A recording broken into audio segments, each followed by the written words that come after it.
సాధారణంగా ప్రజల్లో కనిపించే దంత సమస్యలేంటి? వాటి గురించి వివరించండి డాక్టర్ గారు. ఎక్కువ కనిపించే దంత సమస్యలు ఏంటంటే ఈ పుచ్చు పళ్ళు పుచ్చు పళ్ళు ఎక్కువగా కనిపిస్తుంటే తర్వాత చిగుళ్ళకు సంబంధించిన వ్యాధులు రెండో సమస్యగా మనం తీసుకోవచ్చు. ఈ పుచ్చు పళ్ళకి మనం చాలా అవేర్నెస్ తీసుకురావాల్సిన అవసరం ఉంది ఇండియాలో. చాలా మంది ఓరల్ హైజీన్ కొంచెం ఇప్పటికీ మెథడ్స్ ఫాలో అవుతున్నా చాలా మంది ఇంకా అవేర్నెస్ రావడం లేదు. ఈ పుచ్చు పళ్ళను రాకుండా చూసుకుంటే దాదాపు దంత వైద్యుని సంప్రదించే వారి సంఖ్య కూడా దాదాపు తగ్గేదానికి అవకాశం ఉంది.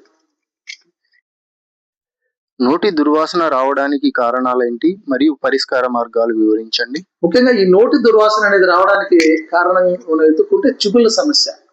ఈ చిగుళ్ళ పళ్ళ మధ్యలో సందులు ఉండడం, ఆ సందుల్లో తిన్న ఆహార పదార్థాలు ఇరుక్కున్న ఆహార పదార్థాలు ఒకటి 2 రోజుల తర్వాత కుళ్ళిపోయి, అంటే తెలుగులో చెప్పాలంటే కుళ్ళిపోయి ఆ కొన్ని రకాల ఆమ్లాలను రిలీజ్ చేయడం, అవి ఆ ఆమ్లాల రిలీజ్ చేయడం వల్ల నోటి దుర్వాసన వచ్చేదానికి అవకాశం ఉంది. చిగుళ్ళ నుంచి రక్తం కారడం దేనికి సంకేతం? దీన్ని ఎలా నివారించవచ్చు? చిగుళ్ళ నుంచి రక్తం రావడం అనేది ప్రాథమికంగా చిగుళ్ళ వ్యాధి యొక్క ప్రాథమిక దశ. చిగుళ్ళ నుంచి రక్తం రావడం అనేది మనం ఏమనుకుంటామంటే అది మంచి రక్తం అనుకుంటాం, అది చెడు రక్తం, నీచు రక్తం. దాంట్లోనే బ్యాక్టీరియా ఉంటుంది. ఆ నీచు రక్తం రావడం, చెడు రక్తం రావడం వల్ల చిగుళ్ళ వ్యాధి ఇంకా ముదిరేదానికి అవకాశం ఉంది. దాన్ని దంత వైద్యుని సంప్రదించి ఆ ప్రాథమిక దశలోనే దాన్ని నయం చేసుకునేదానికి మనం అలవాటు పడాలి. జ్ఞానదంతాలు వచ్చేటప్పుడు నొప్పి ఎందుకు వస్తుంది? వాటిని ఖచ్చితంగా తీయించుకోవాలా? ముఖ్యంగా ఈ యవ్వన దశలో 18 సంవత్సరాలప్పుడు వచ్చే జ్ఞానదంతాలు మ్యాండిబుల్ అంటాం, లాస్ట్ లో చివర వస్తూ ఉంటాయి. వచ్చేదానికి తగినంత స్థలము లేక, స్పేస్ లేకపోవడం వల్ల అడ్డంగా రావడము, నిలువుగా లోపల ఉండిపోవడం, దానిపైన చిగురు పెరిగి చిగురుకి పన్నుకు మధ్యలో మనం తిన్న ఆహార పదార్థాలు ఇరుక్కొని ఇన్ఫెక్షన్ రావడం, నొప్పి చేసేదానికి అవకాశం ఉంది. దానికి ఓన్లీ ట్రీట్మెంట్ అంటే పన్ను తీసుకోవడం తప్ప వేరే మార్గము లేదు. వంకర పళ్ళకి క్లిప్పులు ఏ వయసులో పెట్టుకోవాలి? వాటి గురించి వివరించండి. వంకర టింకర పళ్ళు, ఎత్తు పళ్ళు, వీటన్నిటికీ కూడా పాల పళ్ళన్నీ ఊడిపోయి పర్మనెంట్ పళ్ళు వచ్చిన తర్వాత 13 నుంచి 16, 17 సంవత్సరాలు, మహా అంటే 20, 22 సంవత్సరాల వరకు మనకు బాగా అనువైన వయసుగా చెప్పుకోవచ్చు. చాలా ఈజీగా పళ్ళు జరిగిపోయి చక్కగా పళ్ళు వరుసలు చేసుకునేదానికి అవకాశం ఉంది. పళ్ళు తెల్లగా మెరవడానికి చేసే టీత్ వైట్నింగ్ సురక్షితమేనా? చాలా పద్ధతులు వచ్చాయి, చాలా సురక్షితమే. అవసరమైతే తప్ప కంపల్సరీ మనం అధునాతమైన పద్ధతులు వాడి మనం వైట్నింగ్ చేసుకునేదానికి అవకాశం ఉంది. డయాబెటీస్ ఉన్న వాళ్ళకి పళ్ళ సమస్యలు ఎక్కువగా ఉంటాయంటారు, నిజమేనా? ఇది చాలా కరెక్ట్ అండి. డయాబెటిక్ వాళ్ళకి, ముఖ్యంగా షుగర్ వ్యాధిగ్రస్తులకు ఈ చిగుళ్ళ సమస్య అనేది 2 నుంచి 3 రెట్లు అధికంగా ఉంటుంది.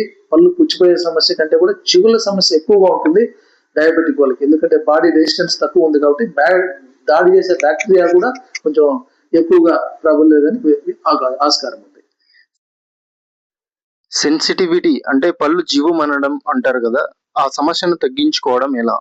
రాత్రిపూట పళ్ళు కొరికే వాళ్ళకి సరిగా మంచి బ్రిజిల్స్ వాడకపోవడం వల్ల పళ్ళు అరిగిపోవడము, ఇర్రెగ్యులర్ బ్రషింగ్, హారిజాంటల్ గా బ్రష్ చేయడం వల్ల ఇవన్నీ పళ్ళు అరిగిపోవడానికి కారణాలు. పళ్ళు అరిగిపోయినప్పుడు ఆటోమేటిక్ గా పళ్ళు జూవు అనేదానికి అవకాశం ఉంది. సెన్సిటివిటీ అంటాం. ఇప్పుడు మార్కెట్ లో చాలా అధునాతనమైన పేస్ట్లు వచ్చాయి, డీసెన్సిటివింగ్ ఏజెంట్స్ వచ్చాయి. వాటి వల్ల మనం దాదాపు 30 to 40% మనం సెన్సిటివిటీ తగ్గించుకోవచ్చు. అప్పటికి కొంచెం సమస్య ఎక్కువ అవుతుందంటే కనుక దంత వైద్యుని సంప్రదించి రూట్ కెనాల్ ట్రీట్మెంట్ చేసుకునేదానికి అవకాశం ఉంది. దంతాలను శుభ్రం చేసుకోవడానికి సరైన పద్ధతి ఏమిటి? రోజుకు ఎన్నిసార్లు బ్రష్ చేయాలి? బ్రషింగ్ అనేది కంపల్సరీ ఉదయం రాత్రి 2 పూట బ్రష్ చేయాలి. ఉదయం మర్చిపోయినా కూడా, బాగా వినండి, ఉదయం మర్చిపోయినా కూడా రాత్రి పూట కంపల్సరీ బ్రష్ చేయాలి. మన పంటి పైన, చిగురు పైన దాడి చేసే బ్యాక్టీరియా రాత్రిపూట ఎక్కువగా దాడి చేస్తూ ఉంటుంది. కాబట్టి మనం రాత్రిపూట తిని పడుకుంటే దానికి సంబంధించిన ఆహార పదార్థాలు, షెల్టర్, ఫుడ్ అంతా దొరుకుతుంది కాబట్టి అది రాత్రిపూట ఎక్కువ దాడి చేసే అవకాశం ఉంది. కాబట్టి రాత్రి పడుకునే ముందర బ్రష్ చేయాలి. పైన పంటిని తీసేస్తే చూపు మందగిస్తుంది అంటారు, నిజమేనా? అది పూర్తిగా మూఢనమ్మకము. కంటికి పంటికి ఎటువంటి సంబంధం లేదు. అది పూర్తిగా మూఢనమ్మకం, నమ్మద్దండి. రూట్ కెనాల్ ట్రీట్మెంట్ అంటే ఏంటి? ఇది చాలా నొప్పి కూడా ఉంటుంది అంటారు, నిజమేనా? ఒక రూట్ కెనాల్ స్పెషలిస్ట్ గా నేను చెప్పేది ఏంటంటే, రూట్ కెనాల్ ట్రీట్మెంట్ అనేది ఇప్పుడున్న పద్ధతుల్లో అధునాతనమైన పద్ధతులు చాలా వచ్చాయి. లేజర్స్, మైక్రోస్కోపిక్ పద్ధతులు వచ్చాయి. చాలా ఈజియెస్ట్ ట్రీట్మెంట్, నొప్పి అప్పటికప్పుడు తగ్గించే ట్రీట్మెంట్ ఏదైనా ఉందంటే అది root canal treatment. Root canal treatment గురించి అపోహలొద్దు. రూట్ కెనాల్ ట్రీట్మెంట్ చాలా ఈజియెస్ట్ మెథడ్. నొప్పి ఉండదు. నొప్పి లేకుండా చేసేదానికి పద్ధతి చాలా వచ్చేసాయి ఇప్పుడు మార్కెట్లోకి. చాలా ఈజీ మెథడ్, దాని గురించి అపోహలొద్దండి. పూర్తిగా నొప్పి లేని చికిత్స అది.